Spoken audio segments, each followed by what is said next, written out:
the Shakri'aya Chronicles, Guardians of the Depths. Welcome back, and don't forget to give us a digital high five and subscribe. The portal's familiar, swirling energy enveloped the team as they stepped through its threshold. Colonel Hastings led the way, followed by Patel, Ortiz, and Ramirez, each weighed down with equipment and the accumulated tension of their previous encounter with the primitive warriors. This time, they were prepared for combat, but nothing could have prepared them for what awaited on the other side. Instead of solid ground, their boots met shallow water. The splashing sound echoed in what seemed to be a vast, enclosed space. As the disorientation from the portal transition faded, the team found themselves standing ankle-deep in water inside a massive, dome-shaped structure. The faint blue glow of emergency lighting cast eerie shadows across the walls. "Status report," Hastings barked, his voice echoing across the chamber. "We're in some kind of underwater facility," Ortiz observed, his flashlight beam cutting through the dim light to reveal control panels and ancient consoles. "Shakriaya technology, definitely, but it's seen better days." The dome stretched above them, its surface a lattice work of reinforced material that barely held back the crushing weight of an ocean. Through cracked segments and transparent sections, they glimpsed the murky depths beyond, and something else, massive shadows moving in the darkness, accompanied by flashes of bioluminescent light. Patel moved to a central console, her fingers tracing over symbols similar to those found on the tablet they'd recovered. This was a research outpost dedicated to deep-sea studies, from what I can translate. A sudden groan of metal and a spray of water from a widening crack in the dome surface interrupted her. The structure shuddered, and more water began pouring in from multiple fissures. "The integrity is compromised," Hastings said, his voice steady despite the danger. "Ortiz, options." Ortiz was already moving, his trained eyes scanning the ancient technology before settling on a panel, still glowing with faint energy. "There's an emergency system, if I can just..." His fingers danced across the controls, and suddenly a shimmering blue field extended across the largest cracks. The water spray reduced to a trickle. "Force fields. They won't hold forever, but they'll buy us time." Ramirez, ever vigilant, had taken position near a large circular hatch that appeared to lead deeper into the facility. His weapon was raised, and his posture tense. "Movement, sir. Something's coming through the access tube." The team formed a defensive perimeter as the hatch began to rotate with the grinding protest of long, unused mechanisms. Water poured from its seams as it slowly opened, revealing a dimly lit tunnel beyond. And then they saw them. Humanoid figures gliding through the water with unsettling grace. Their skin pulsed with patterns of bioluminescent light, casting a kaleidoscope of colors that reflected off the metal walls. The creatures, for they were clearly not human despite their general shape, paused at the threshold. The apparent leader's skin flashed a complex sequence of blues and greens that illuminated features both familiar and alien. Webbed hands, large eyes adapted for the deep and gill-like structures along their elongated necks. "We're trying to communicate," Patel whispered, fascinated despite the tension. She stepped forward, earning a warning glance from Hastings that she acknowledged but ignored. "The patterns. They're similar to the Shakriaya script, but evolved, adapted." The lead creature tilted its head, observing Patel with evident curiosity. Its skin pulsed again, slower this time, as if attempting to simplify its message. Patel's eyes widened. I think I understand some of it. Basic concepts only. They're asking who we are." She turned to Hastings. "Sir, I believe they're guardians of some kind." "Tell them we mean no harm," Hastings ordered, though his hand remained near his weapon. "We're seeking an artifact, part of the Shakriaya legacy." As Patel attempted to communicate through improvised gestures and by sketching symbols in the air, more of the aquatic beings entered. They carried what appeared to be weapons, tridents, and spears crafted from an unknown material that pulsed with the same bioluminescent energy as their skin. The leader, sleeker than the others, with intricate patterns of light flowing across its form, approached Patel directly. It raised a webbed hand, revealing a pendant around its neck, a fragment of technology bearing unmistakable Shakri'aya markings. They worship them, Patel breathed. The Shakriaya aren't just builders to them. They're gods. The facility groaned again, the force fields flickering as another section of the dome began to leak. The aquatic beings reacted with alarm, their skin flashing rapid patterns that needed no translation. Fear, concern, urgency. Whatever we're doing here, we need to speed it up. Ortiz warned, monitoring the failing systems. I'll give us an hour, maybe less, before this whole place floods completely. The leader of the aquatic beings, which Patel, through halting communication, learned called themselves the Merak, made an unmistakable gesture for the team to follow. Its name was Nitaris, and it regarded the humans with a mixture of suspicion and reluctant necessity. They're taking us to something they call the Heart of Light, Patel translated as they followed the Merak deeper into the facility. It's sacred to them, protected. I think it's our artifact piece. The group proceeded through partially flooded corridors, the water deepening with each passing minute. Ramirez moved with practiced caution, covering their flanks, while Ortiz documented everything with quick, practiced scans from his technical equipment. I'm picking up a significant energy signature, Ortiz reported, studying his readouts. 2 levels down in what appears to be a sealed chamber. Definitely Shakriaya tech, and it matches the frequency of our previous finds. Hastings nodded. Then that's our target. Stay alert.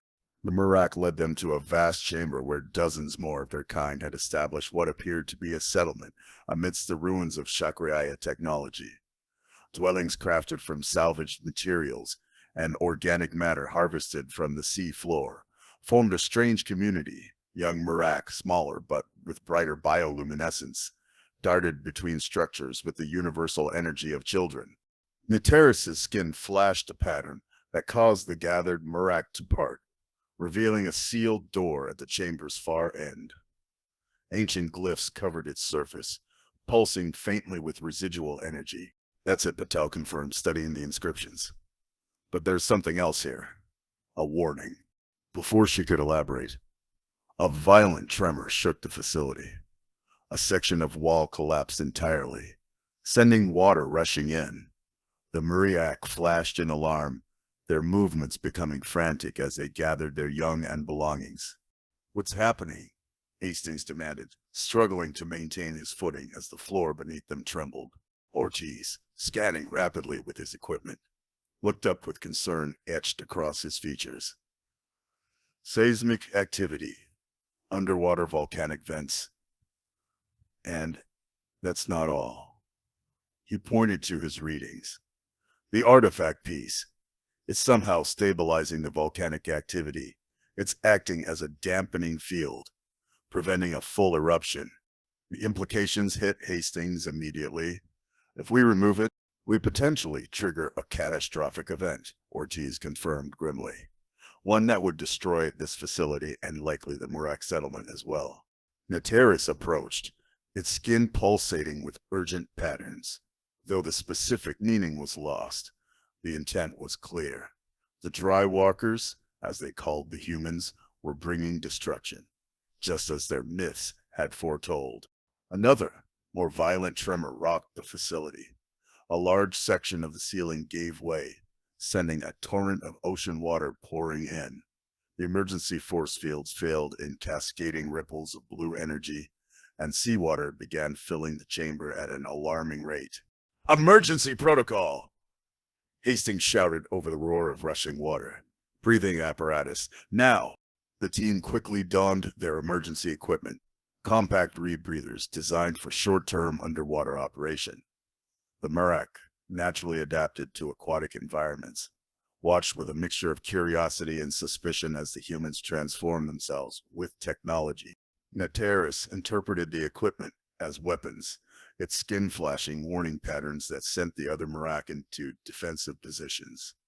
The moment teetered on the edge of conflict until Patel removed her red breather and held up empty hands in a universal gesture of peace. She quickly sketched symbols in the rising water, conveying their purpose. They need to evacuate, Hastings decided, watching the facility continue to deteriorate around them.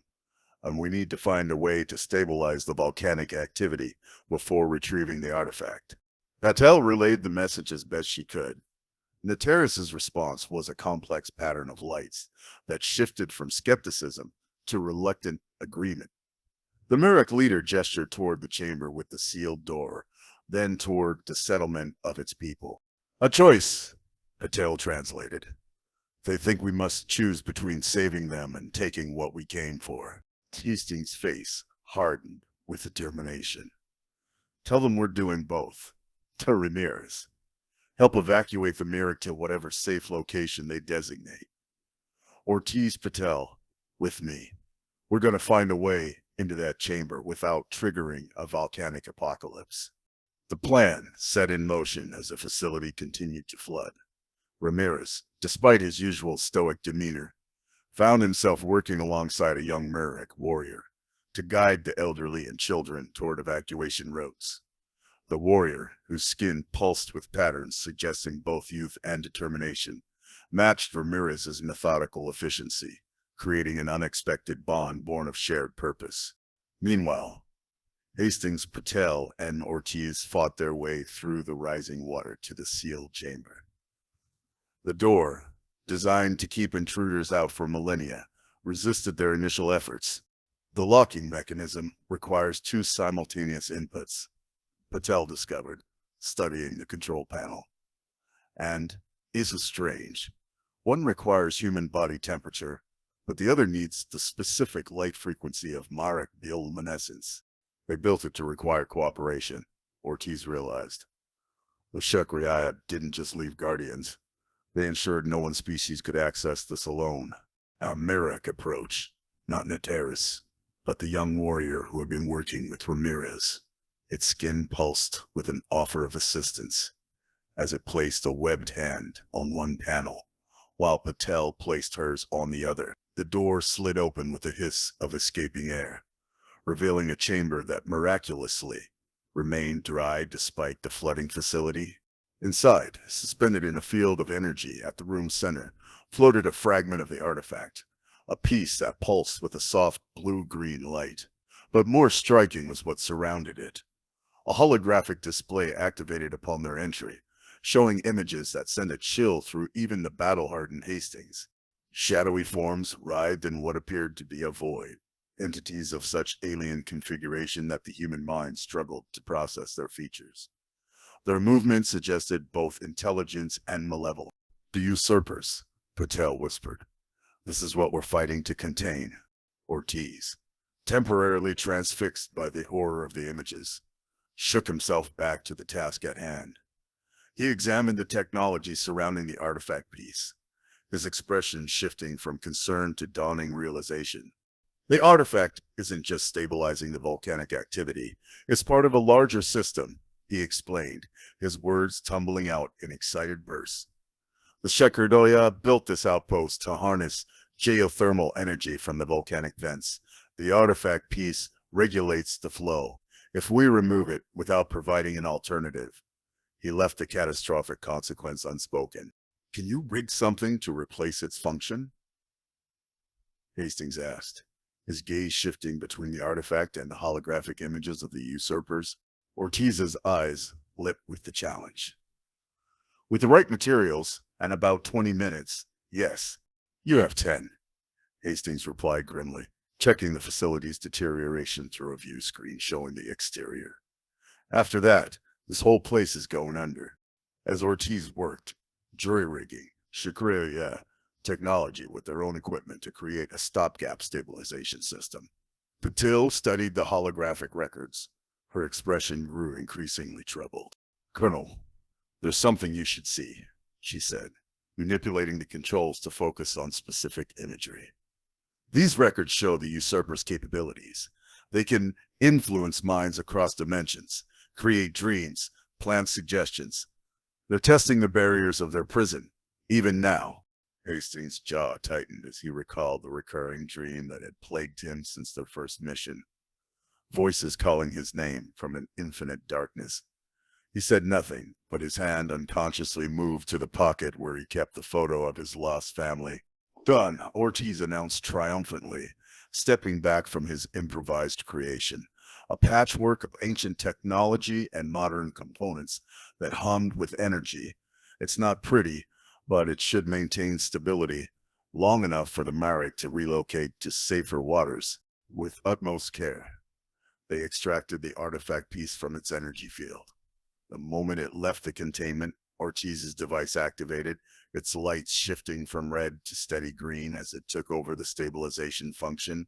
A rumble still shook the facility, but the catastrophic eruption they feared didn't materialize. Let's move, Hastings ordered, securing the artifact piece in a specialized container. Ramirez, status. Evacuation complete, sir, came the response through their comms. The Murak have relocated to an adjacent structure they call the Outer Sanctum. The young warrior, he paused, as if almost embarrassed by the connection he'd formed, says it's reinforced against pressure changes. The team regrouped at the portal's location, now almost completely submerged. The Murak, led by Netteris, watched from a distance, their skin pulsing with patterns that Patel interpreted as a mixture of gratitude and warning. They're saying the artifact is only the beginning, she translated, that when all pieces are united, the barriers will thin, weaken, before they can be strengthened. The usurpers will sense freedom and fight harder. Hastings nodded grimly. Tell them we understand the risk, and thank them for their help. As they prepared to enter the portal, Ramirez noticed the young warrior approaching. It extended a webbed hand, offering a small token, a piece of crystal that pulsed with the same bioluminescence as their skin. A gift or a reminder. The meaning was unclear, but Ramirez accepted it with a rare softening of his usually stoic expression. The portal activated, its energy signature fluctuating slightly due to the presence of so much water. As the team stepped through, their last view was of the Marek's home, a dying Shakriaya outpost that had fostered new life and new guardians in the millennia since its creation. Back at the secret base, the debriefing was tense. General Richard studied the artifact piece with a furrowed brow, his concern evident despite his measured tone. 3 pieces secured, he stated, placing the newly acquired fragment alongside the others. 2 more to go. But this new information about the usurper's capabilities is concerning. Patel's report on the holographic records had clearly disturbed the usually unflappable general. He turned to a screen showing energy readings from portal sites worldwide, information he had not previously shared with the team. There's something else you should all be aware of, Richard said, his voice grave. We've detected anomalous energy signatures at 7 other portal locations around the globe. They're growing stronger with each piece we recover. The implication hung heavy in the air. Their actions, while necessary, were having unforeseen consequences. That night, in his sparse quarters, Hastings dreamed again of the void. But this time, the nameless voices had taken on a more defined quality. They knew him. They were waiting. And they had something to show him about the family he had lost. He awoke with a start, cold sweat soaking his sheets, the memory of the dream already fading. But the sense of dread remained. Something was changing, both in the worlds they visited and within himself. The line between savior and harbinger was blurring with each mission. Meanwhile, deep beneath the ocean floor, on the world they had just left, Ortiz's stabilization device continued its function, its green indicator light casting a gentle glow over the abandoned chamber. As the Murak cautiously returned to reclaim their settlement, they failed to notice the subtle shift in the seafloor nearby. The volcanic tremors had exposed something long buried, a metallic structure of unfamiliar design, neither Shakriaya nor Murak in origin. As the sediment cleared, a symbol became visible, a mark matching those seen on the holographic images of the usurpers. The structure pulsed once, then again, a beacon awakening after eons of dormancy, its signal too weak to cross dimensions. Nonetheless, called out to kindred entities scattered across the stars, the void was still secure, but its sentinels were stirring. Make sure to tune in again as our adventure continues across the galaxy. Don't forget to high five. See you next time.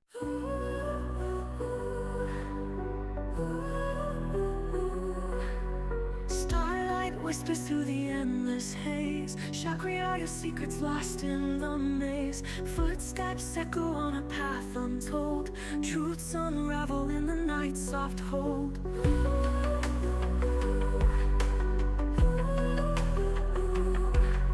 Silent dawns beneath the crimson moon. Echoes hum a haunting ancient tune. Shadows dancing where the stars align.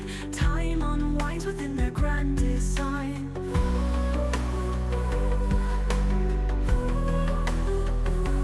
Oh, Shakriaya, take me far away, through the void where endless wonders sway. Every question births a deeper spark. In your glow, I'm lost within the dark.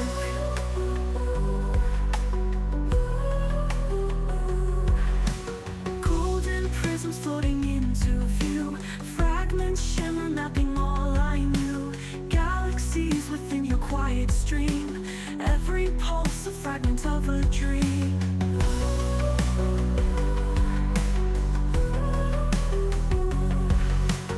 Whispers hum like waves across my skin, chasing visions of the place within. Galactic echoes carving out the key, unlocking doors to all that I could be.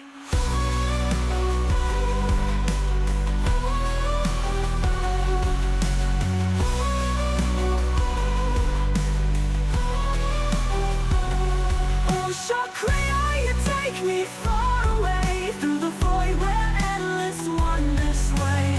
Every question bursts a deeper spark. In your glow, I'm lost within the dark. I'm lost within the dark. I'm lost within the dark.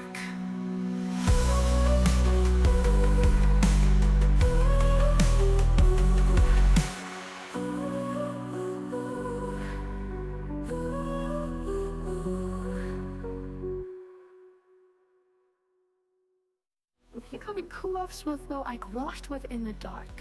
The lost within the dark. I'm lost within the dark. Golden prisms floating into view. Fragments shimmer, mapping all I knew. Galaxies within your quiet stream. Every pulse a fragment of a dream. Golden prisms floating into view. Fragments shimmer, mapping all I knew. Fragments shimmer, mapping all I knew. Fragments shimmer, mapping all